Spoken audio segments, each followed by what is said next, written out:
Sarkozy soutient François Fillon par raison. Thierry Mandon, ministre, soutient lui Benoît Hamon alors que beaucoup de ses collègues sont passés chez Emmanuel Macron. Ils seront tous les deux mes invités à 12h10 après Dimanche en politique dans votre région. À tout à l'heure.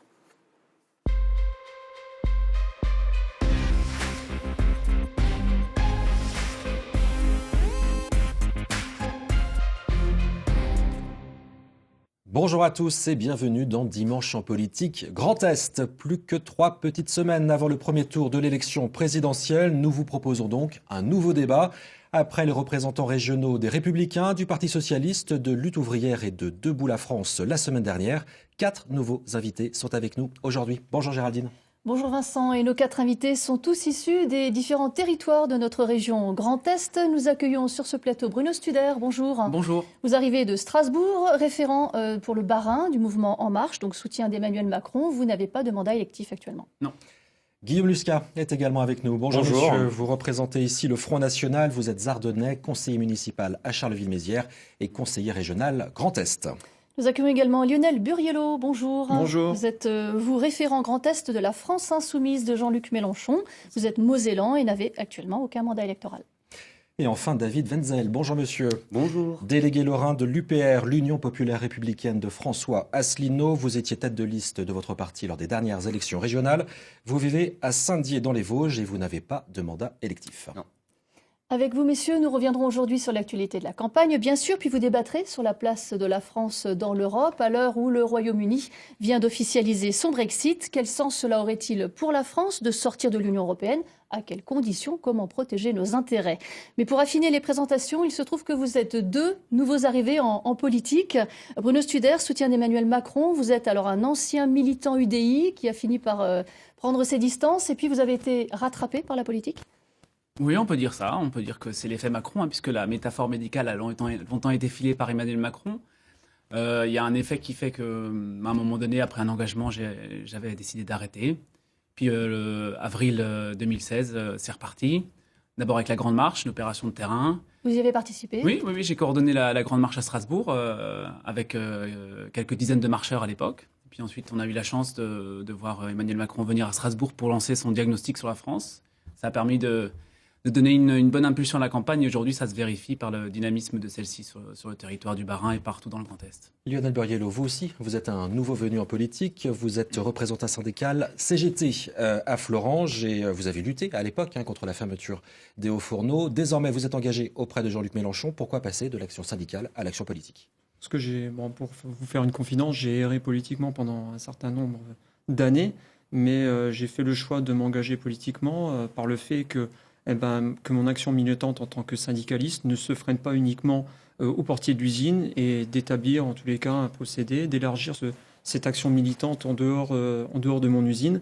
Et c'est la raison pour laquelle je me suis engagé donc politiquement. La France Insoumise, pourquoi bien évidemment par l'urgence à traiter, qui soit l'urgence démocratique par le passage à la 6e République, l'urgence sociale par la défense de l'emploi, des salaires et des travailleurs, et l'urgence écologique qui m'a fortement interpellé et qui m'a fait passer le pas avec la planification écologique et la règle verte. Vous êtes tous les 4 évidemment engagés sérieusement dans cette campagne, sur le terrain. Cette campagne électorale qui connaît évidemment son lot d'événements avec des rebondissements, des affaires, des alliances, des voyages, des meetings aussi. On fait le point avec ce résumé de campagne signé Nicole Fachet. 4 candidats face au MEDEF pour un grand oral. Jacques Cheminade, Emmanuel Macron, Marine Le Pen et François Fillon ont présenté leurs principales mesures en matière d'éducation, de formation, de travail et d'économie. Benoît Hamon et Jean-Luc Mélenchon ne souhaitent pas être entendus par le MEDEF. Autre grand oral, cette fois face aux agriculteurs de la FNSEA réunis pour leur congrès. C'était à Brest. Devant plus de 1000 responsables syndicaux venus de toute la France, les candidats ont décliné leurs propositions sur l'Europe et l'agriculture. Emmanuel Macron, Nicolas Dupont-Aignan, Marine Le Pen, Jacques Cheminade, François Fillon et Jean Lassalle. Vous devez produire dans le pays où les charges sociales sont les plus chères du monde et où les contraintes environnementales aussi. Chaque candidat devait présenter son programme et répondre aux questions du public. Une semaine marquée également par les chaos au sein du PS. Premier acte, la poignée de main entre les candidats à la primaire est oubliée. Sur BFM TV, l'ancien Premier ministre Manuel Valls annonce qu'il votera pour Emmanuel Macron. Deuxième acte, Benoît Hamon parle de trahison et lance un appel aux partis de gauche et notamment aux Insoumis pour qu'ils le rejoignent. Le troisième acte, c'est la réponse de Jean-Luc Mélenchon lors de son meeting au Havre. Eh bien, je ne vais pas commencer aujourd'hui à faire le contraire ou à m'engager dans je ne sais quel improbable arrangement qu'on me suggère de faire. Malgré cette campagne faite de trahison, d'affaires et de lutte fratricide, les candidats tentent de se donner une image internationale. À la fin de la semaine dernière, la candidate du Front National s'est rendue en Russie, où Vladimir Poutine l'a reçue officiellement pour la première fois. Le candidat du PS, lui, s'est rendu en Allemagne, où il a rencontré Angela Merkel et Martin Schulz. Benoît Hamon a reçu le soutien du président du Parti social-démocrate allemand. Alors, l'Allemagne et l'Europe, on va en parler dans le cours de cette émission. Mais d'abord, la politique intérieure et la campagne. Lionel Burriello, on l'a vu, Jean-Luc Mélenchon écarte la proposition d'alliance faite par Benoît Hamon. Vous serez sans regret le soir du 23 avril ? Non, je pense que c'est un choix qui est inscrit depuis le début dans le cadre de notre campagne. Effectivement, aujourd'hui, nous considérons que le vote utile, selon les sondages aujourd'hui, et le vote pour la France insoumise, en l'occurrence notre candidat Jean-Luc Mélenchon. Bien évidemment, les socialistes déçus, désavoués et trahis sont les bienvenus dans notre mouvement. On les accueille volontiers pour essayer de construire le rapport de force nécessaire pour passer le second tour et aller à la victoire. Oui. Donc pas d'alliance, ça vous semble normal. Bruno Studer, pour revenir à ce qu'on vient de voir dans ce résumé, alors dans la même semaine, on voit Manuel Valls qui annonce qu'il va voter Macron. Et puis là, tout récemment, c'était hier, Emmanuel Macron rend visite à Christian Estrosi à Marseille. Alors c'est quoi la stratégie ? C'est de plaire à tout le monde ou de faire peur à tout le monde ? Parce qu'on ne sait plus trop là. Alors faire peur à tout le monde, certainement pas, puisqu'on est dans une stratégie de rassemblement sur un projet positif. Je crois que sur la position de Manuel Valls, Emmanuel Macron, il a dit qu'un ralliement, c'est une voie. Son organigramme de campagne n'a pas évolué au fur et à mesure des ralliements, ou en tout cas des gens qui se prononçaient en faveur de son projet. Le fait qu'il rencontre Christian Estrosi, qui, ma foi, est le président de la région, me choque pas. Les Républicains. Voilà, à titre personnel, je trouve ça plutôt normal. Et, c'est pas anodin quand même. C'est pas anodin, mais on est dans une stratégie de rassemblement, encore une fois. Mais ce que j'aimerais surtout rappeler par rapport à ça, c'est que la campagne, avant tout, elle se passe sur le terrain. Et moi, je vais en profiter aujourd'hui pour dire qu'il y a des actions qui sont menées tous les jours et rendre hommage à tous les militants. Parce qu'une campagne, c'est avant tout un travail de militants. Et j'en profite pour les saluer et pour les encourager encore pour les 3 semaines à venir. Merci beaucoup et on y va. Eh ben, les salutations sont faites. Autre poignée de main chaleureuse entre Vladimir Poutine, on l'a vu, et Marine Le Pen. C'était vendredi dernier au Kremlin. Pour qu'on comprenne, Guillaume Lusca, Vladimir Poutine, c'est un modèle à suivre pour vous ? Je parle bien de vous, hein. Non, ce n'est pas la question. La question, c'est de la stature internationale de Marine. Il est évident qu'aujourd'hui, la seule responsable politique qui peut s'adresser, que ce soit aussi bien demain à M. Trump ou à M. Poutine, seule Marine a une envergure internationale. Et je rappelle d'ailleurs, puisque vous choisissez volontairement cette rencontre, c'était cette semaine. Mais effectivement, la semaine précédente, Marine avait également rencontré le président du Tchad, le président du Liban. Et ont abordé des sujets de fond qui sont notamment sur le terrorisme islamique, et également la défense des chrétiens en Orient qui sont persécutés. Ce sont des sujets de fond et Marine ne s'est pas mêlée de la politique intérieure de la Russie, mais on peut tout à fait avoir avec les chefs d'État étrangers, avoir un dialogue. Imaginez demain un président de la République française qui dirait « Ah, moi je ne veux pas discuter avec M. Poutine ou je ne veux pas discuter avec M. Trump parce qu'il ne me convient pas ». C'est pas très sérieux. Ayons une vision un peu plus sereine de la diplomatie française. En sachant qu'on parle déjà avec les Russes. David Wenzel, on n'a pas vendu les votre Rafales. candidat François Asselineau était en meeting, lui, à la Villette samedi dernier, c'était le 25 mars. 5000 personnes revendiquées étaient venues l'écouter. Il n'exclut pas votre candidat d'être toujours présent au second tour. Est-ce que c'est bien raisonnable ? Moi, je pense effectivement que c'est raisonnable, d'autant plus quand on prend conscience en fait, du marasme politique ambiant dans lequel les citoyens ne se retrouvent plus. Nous, à l'UPR, en fait, on a pris le parti de ne pas prendre les Français pour les imbéciles et de leur expliquer les règles auxquelles nous sommes soumises. notamment les traités européens. Ça va être l'objet du débat dans un moment, mais quand même pour revenir à cette histoire de second tour, il est crédité de 1% si tout va bien dans les sondages. Si je peux me permettre, on a vu lors de toutes les dernières élections, que ce soit les primaires, le Brexit, l'élection de Trump, etc., systématiquement, les sondages étaient complètement faux. Alors, donc, complètement faux, mais de là de passer à 1 à 25... Il suffit de prendre, par exemple, notre notoriété sur Internet, où là, ça touche des millions de personnes. Notre site internet upr.fr est le site le plus consulté de tous les partis politiques. En matière de poids numérique... Oui, mais les sionistes aiment bien utiliser ça aussi pour dire qu'ils sont seconds dans la course. Si je peux me permettre, un sondage, en fait, c'est simplement fait sur des centaines de personnes. Et je pense qu'Internet, avec ses millions de connectés... Vous y croyez en tout cas, qu'il y a un possible sursaut. En tout cas, bon, les sondages, il y en a eu un certain nombre publiés ces dernières heures. Alors, même si vous pouvez tous dire qu'un sondage n'est qu'un sondage, on va quand même en regarder un en particulier, celui de IFOP Fiducial pour Paris Match, CNews et Sud Radio. Projection publiée vendredi soir. Donc, Front National et Mouvement En Marche sont en tête et au coude à coude autour de 25-26% des intentions de vote.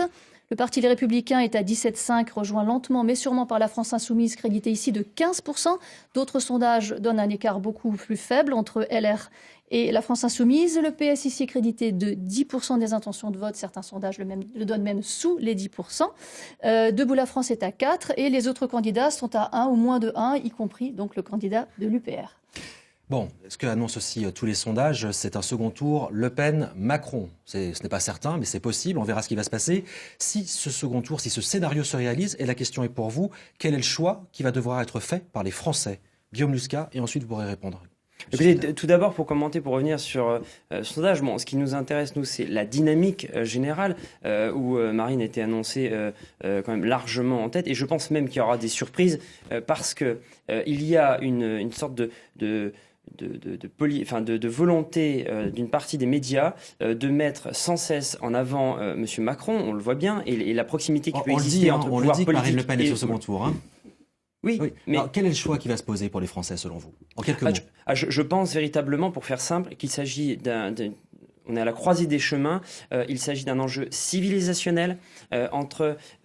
on va dire un parti qui est souverainiste, qui défend l'État français, et en face, on a des mondialistes qui sont pour l'ouverture totale des frontières et tout ce qui s'en découle. Votre point de vue là-dessus, Monsieur Studer, en quelques mots? Alors, pour répondre à votre question, le choix, ce sera celui non pas d'un projet mondialiste, comme vous le dites, mais un projet patriote, européen et universaliste, dans ce que la France a porté de plus grand depuis ces dernières années, la liberté, l'égalité, la fraternité. Mais c'est pas parce qu'on est universaliste européen qu'on peut pas être patriote. On va avoir l'occasion d'en parler. L'Europe détruit les peuples, c'est un fait. On va justement parler d'Europe, ça tombe bien. Allez, on va parler de cette Europe.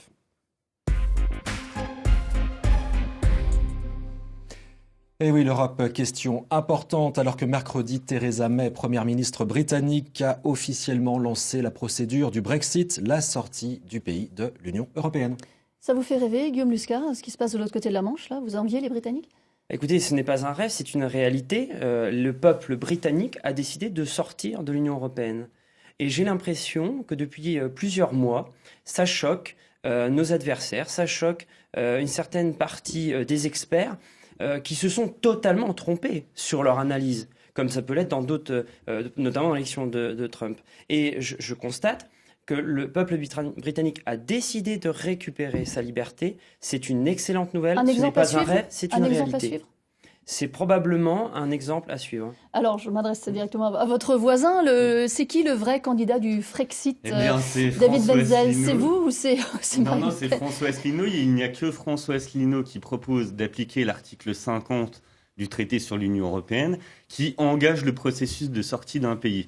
Donc nous, à l'UPR, nous sommes clairs et nets et il n'y a pas d'ambiguïté aucune. Il y en a vraiment aucune. Il y en a au Front National, l'ambiguïté? En fait, si on écoute le discours de Marine Le Pen ou de Jean-Luc Mélenchon ou encore de M. Dupont-Aignan, en fait, vous vous rendrez compte, si on écoute vraiment dans le détail, ils proposent d'entrer en négociation avec les 27 autres membres, bientôt 26, et non pas de sortir de l'Union européenne. Ils émettent à un moment une idée d'éventuellement faire un référendum, mais on ne sait même pas sur quelle question. Nous sommes clairs et nets, nous disons aux Français, voilà, on ne peut plus diriger notre pays. Le prochain président de la République, quel qu'il soit, devra mettre en œuvre les grandes orientations de politique économique. hormis si c'est François Asselineau, puisque nous proposons de sortir de l'Union européenne, de l'euro et de l'OTAN. Si je peux me permettre, puisque j'ai été évoqué par mon adversaire, effectivement, ça fait des années que nous proposons cette sortie de l'Union européenne, mais nous préférons que ça se fasse... Mais désormais par un référendum. Mais si vous voulez, j'étais personnellement candidat. Que ça se fasse en douceur. Il n'est pas question d'un arrêt brutal. Et de toute façon, nous ferons un référendum et c'est le peuple français qui décidera. Il y a une différence de méthode entre vous deux. Vous allez pouvoir encore vous exprimer sur l'Europe. Monsieur Borriello, effectivement, la sortie éventuelle de l'Europe fait partie également du programme de la France Insoumise. Il y a un plan A, on renégocie. Si ces renégociations ne marchent pas, c'est le plan B et on sort. Est-ce que vous faites le même constat que l'UPR et le FN quant aux défauts de l'Europe ? Le même constat, certainement. On rêve, en tous les cas, on rêve d'une autre Europe. L'Europe dans laquelle on rêvait de liberté, de paix, qui a été construite à la base en 1946 pour véhiculer, était un vecteur de paix. Aujourd'hui, on en est loin. C'est une Europe qui profite aux riches, uniquement aux riches, à une caste, à une oligarchie, et qui fait qu'aujourd'hui, nous proposons, d'ailleurs, nous sommes les seuls à proposer un plan A et un plan B, qui est le plan A, c'est de se libérer des traités qui sont en place, la renégociation, ne pas, contrairement aux personnes que j'ai en face de moi, de dire on rend la clé de la boutique et vous débrouillez. Ça passe aussi pour un référendum avec le Front National. Mais effectivement, alors pour rebondir sur la question de la souveraineté, donc entre le plan A et le plan B, on soumettra donc au peuple français par référendum donc le choix de rester ou non dans l'Union européenne. Bruno Studer, vous êtes favorable au projet européen. Emmanuel Macron l'est. Vous êtes face à 3 eurosceptiques. On peut vous présenter comme ça, même si vous avez bien sûr chacun vos sensibilités. Que la France quitte l'Europe, ça aurait quelles conséquences pour les habitants de la France et du Grand Est, selon vous ? D'abord, ça serait remettre en question ce qui a été construit depuis maintenant des dizaines d'années et qui nous a quand même garanti la paix sur le continent européen. Et cette paix, elle est aujourd'hui extrêmement précieuse quand on voit ce qui se passe ailleurs. Et je pense qu'il faut pas l'oublier. Voilà. Donc on n'est pas du tout pour le Frexit. On est pour approfondir davantage encore la construction européenne. Mais alors, de quelle façon ? Parce que manifestement, il y a une volonté de faire une Europe un peu à deux vitesses. Oui, alors, et pour répondre à votre question, se pose la question, par exemple, sortir de l'Union européenne serait revenir à la préférence nationale. Sur les emplois aussi, on a 160 000 travailleurs frontaliers dans le Grand Est. La préférence nationale, ça voudrait dire que cela, il serait... Non, il y a une mesure spécifique pour les transfrontaliers dans le programme de Marine. Et vous le négociez comment à partir du moment... Vous le négociez comment ? Ça n'a rien à voir. Excusez-moi, j'interpelle le Front National quel est le moyen, quel est le plan d'action par rapport aux travailleurs frontaliers ? C'est-à-dire fermer les frontières ? Est-ce que vous êtes déjà circulé, par exemple, sur la 31, par exemple, entre la frontière luxembourgeoise, où il y a 90 000 travailleurs frontaliers qui circulent et qui génèrent des bouchons juste hallucinants ? Vous ne croyez pas qu'en fermant justement ces frontières, Mirador, Barbelé, ça puisse susciter... Ne caricaturez pas, écoutez, je caricature, c'est la préférence nationale, c'est ça, c'est la préférence nationale, monsieur. Vous m'avez posé une question, je vais vous répondre calmement. Tout d'abord, monsieur qui est représentant de monsieur Mélenchon. Déjà, je suis satisfait et heureux de voir que monsieur Mélenchon nous rejoint sur notre analyse concernant la critique à l'égard de l'Union européenne, premièrement. Deuxième chose, je peux vous assurer que les frontières... et les transfrontaliers passaient déjà donc cette frontière avant la construction européenne. Je suis moi-même ardennais depuis. Non mais attendez. Depuis tout petit, je vais en Belgique. On n'a jamais eu de difficulté à traverser les frontières. On peut envisager, et c'est ce qui est proposé dans le programme de Marine, de faciliter, notamment par l'intermédiaire d'une sorte de boîtier automatique comme les télépéages, qui permettrait, par exemple, de traverser la frontière plus rapidement pour les transfrontaliers, mais de bien distinguer, si vous voulez, les flux migratoires des transfrontaliers qui vont travailler. Et ça existait tout à fait normalement avant la construction européenne. Donc on n'est pas sur une préférence nationale pour les emplois. Si je peux on va y revenir justement à l'emploi. Si je peux me permettre, là, il y a une grosse confusion. On parle de sortie de l'Union européenne, on ne parle pas de l'espace Schengen. La Suisse ne fait pas partie de l'Union européenne, elle est dans l'espace Schengen. Il y a des travailleurs transfrontaliers qui vont travailler en Suisse. Avec d'énormes bouchons. Alors là, pour le coup, j'habite à côté de la frontière suisse, il y a d'énormes bouchons de pour les travailleurs frontaliers. Il y a un contrôle frontière. C'est un autre souci, mais c'est juste pour vous expliquer qu'on peut très bien sortir de l'Union européenne sans sortir de l'espace Schengen.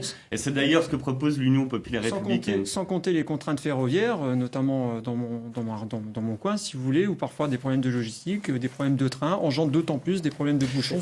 C'est assez surprenant de vous entendre dire ça parce que, effectivement, dans le programme de Mélenchon, il y a bien éventuellement la sortie de la France de l'Europe qui pourrait se traduire aussi par un contrôle des frontières, comme de la même manière que pour d'autres sorties de l'Europe. C'est un contrôle des capitaux et des marchandises. Mais aussi des hommes, du coup. Je veux dire, nous, on est à une année-lumière de ce qui est revendiqué ou proposé. Je ne dis pas que vous national, proposez la même chose, mais en tout cas, sortir de l'Europe aurait la même conséquence, en tout cas, sur ce plan-là. Voilà, à la limite. Non, mais si la France sort de l'Europe, que ce soit avec Jean-Luc Mélenchon ou une autre personne, il y aura forcément un contrôle des frontières. Il y aura certainement, pas forcément. Pourquoi vous parlez de Garder contrôle la libre de circulation. on garde voilà. À un moment donné, les gens pour aller travailler ont le droit de circuler librement quand même. On garde la libre circulation des hommes et bien celle des capitaux et des marchandises. La seule chose, c'est l'arrêt du libre-échange des capitaux et des marchandises. Vous m'interrogez tout à l'heure sur la façon dont on veut approfondir la construction européenne. Parce qu'on voit bien que sur la logique, les deux logiques, celle de l'élargissement, on arrive au bout avec le Brexit. Il nous reste la logique de l'approfondissement. Juste un choix clair, politique, c'est nos convictions.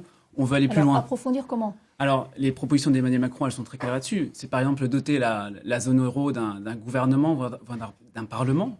Approfondir, par exemple, en profitant des sièges libérés par les députés anglais pour proposer des listes européennes. Approfondir parce qu'il faut une construction de projet. On a fêté il y a quelques jours l'anniversaire des traités de Rome. Parce qu'il n'y a pas que le traité de la CE, il y a aussi le traité Euratom. C'était samedi. Voilà, c'était donc sur le nucléaire civil parce que ça a permis de développer cet aspect-là. On s'engage aujourd'hui à donner un projet, par exemple, sur la transition énergétique. C'est à l'échelle de l'Europe qu'on l'envisage. Cette transition énergétique, trouver les solutions, trouver les capitaux. C'est à l'échelle de l'Europe. C'est plus du fédéralisme européen que vous voulez, avec un noyau dur autour de la zone euro, c'est ça ? Bien sûr, Emmanuel Macron a été très clair sur cette question-là. Il y a des pays qui ont envie d'aller plus loin. Il faut leur permettre d'aller plus loin. C'est une conviction forte, avec des projets très précis sur la transition énergétique. Écoutez, ce que je remarque, c'est que l'ensemble des candidats quand même que vous représentez ont été invités au congrès de la FNSEA, c'est-à-dire à un moment donné pour l'agriculture avec pesticides, OGM, production intensive. Moi, ça m'interpelle fortement. Ça veut dire que quelque part, vous faites quand même des choix politiques. Nous, on explique. Si vous prenez l'article 39 du traité sur l'Union européenne, vous allez vous rendre compte que tout ce que vous avez énuméré bien logiquement, en fait, c'est dans l'article du traité, c'est le but du traité. C'est de réduire le nombre d'exploitations agricoles, d'aller toujours vers des grandes structures comme dans l'Oklahoma aux États-Unis. C'est vraiment le but des traités. Nous, on explique que pour changer la moindre ligne, la moindre virgule, il faut l'unanimité des États membres. C'est-à-dire que les 27 pays doivent tomber d'accord. Si on veut, par exemple, revenir sur la libre circulation des capitaux, si on veut, s'il vous plaît, je vous interromps pas. Non, mais on a compris. La base, c'est le rapport de force, cher monsieur. Il n'y a pas de rapport de force. Il suffit juste de regarder le dernier vote sur le CETA, le traité de libre-échange avec le Canada, où les députés français ont voté contre en grande majorité, mais vu que tous les autres pays étaient pour, eh bien, c'est compris. Justement, on parle d'intégration renforcée, c'est le choix d'Emmanuel Macron. Je voudrais une réaction de votre part, Guillaume Muscat et du FN. J'ai entendu le discours d'il y a 30 ans. Donc avec vous, c'est en marche arrière. C'est-à-dire qu'on revient avec plus d'Europe, une autre Europe. Du passé, c'est vous. C'est vous qui voulez revenir à la patrie, à la nation. Non, mais vous pouvez dire ce que vous voulez. Mais alors, on ne pas cette responsabilité. Écoutez, monsieur, je vois que monsieur Mélenchon et monsieur Macron sont en train de se défendre l'un et l'autre, mais laissez-moi répondre. Laissez s'exprimer, monsieur Muscat. Écoutez, monsieur Studer, j'ai essayé de répondre à votre question et je vois que votre collègue prend votre défense. Bon, écoutez, soyons sérieux. Ça fait 30 ans qu'on nous vend plus d'Europe, une Europe différente. On n'y croit plus.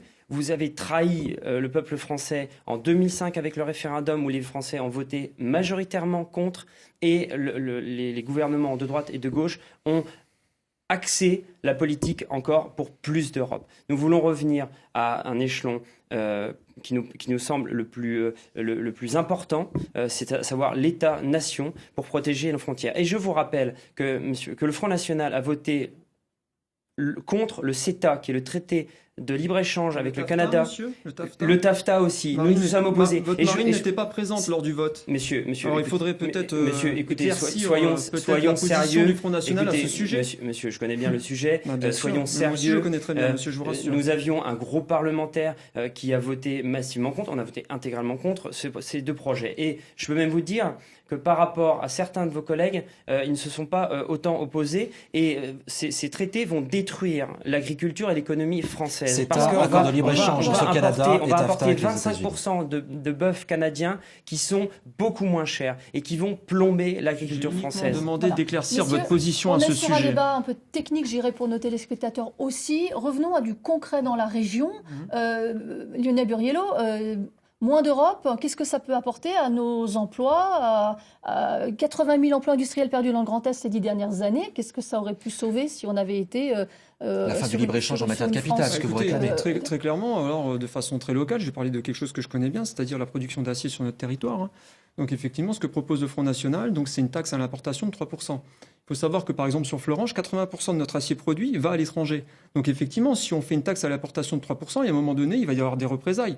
C'est-à-dire qu'on vend de l'acier, par exemple, aux Allemands ou à quelqu'un d'autre, et puis en contrepartie, eh ben, nous, il y aura 3% de taxe à l'importation pour le consommateur, c'est-à-dire pour le contribuable, c'est-à-dire pour le citoyen. Et pourtant, vous proposez bien aussi du protectionnisme. Ah bien sûr, mais du protectionnisme solidaire, avec tout le Ça monde veut à la dire même quoi règle du jeu. Tout le monde a la même règle du jeu, c'est-à-dire environnementale et sociale. Et tout le monde à l'intérieur de l'Europe? Et en dehors de l'Europe. Il faut Ça, vous savoir pouvez pas il faut l'imposer. savoir que, par exemple, aujourd'hui, la France exporte pour la Chine 6%.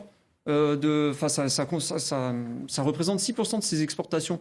Si à un moment donné on met une taxe à l'importation comme le Front National veut le proposer, c'est que forcément il y aura des représailles. Et alors on arrivera peut-être à maintenir de l'emploi ou à préserver l'emploi dans certains secteurs, mais vu les représailles, il y aura Vous forcément parlez des suppressions d'emplois dans comment se d'autres. protéger, quel protectionnisme? Il se fait à quel niveau le protectionnisme façon En Marche? Au niveau européen, avec un European Buy Act, c'est-à-dire un acte qui protège les marchés publics européens, enfin qui protège les entreprises européennes sur les marchés. On réserve les marchés publics aux entreprises qui produisent en Europe.